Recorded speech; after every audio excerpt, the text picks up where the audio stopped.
Onko sulla yskä? Ai. Oho. Ai minä pipi. Oot vähäsen. Mutta ei se haittaa. Mennäänkö päiväunille? Ai. Joo, kuka nukkui sun vieressä päiväunet viikonloppuna? Taini. Joo, oliko kivaa? Ai. Aha, mitäs te leikitte? Eikö ihan?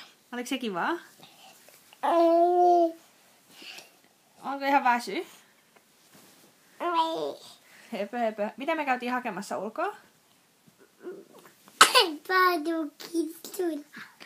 Laitetaanko me ne koristeeksi? Joo. Leikattiin niinku isoilla pihdeillä.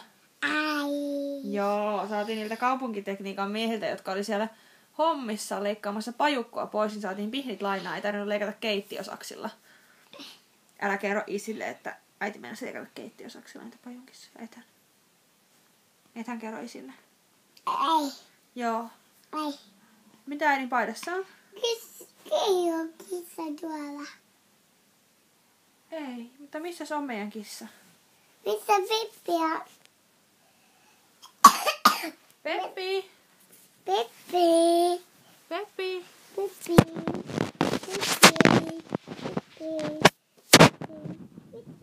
Mitä tänne kissa on? No, se on tuolla patterilla. Jos meet hei silittää kissoja, niin vilkuta vielä kameralle. Sano heippa. Heitä lentopusu. Hyvä. Moikka.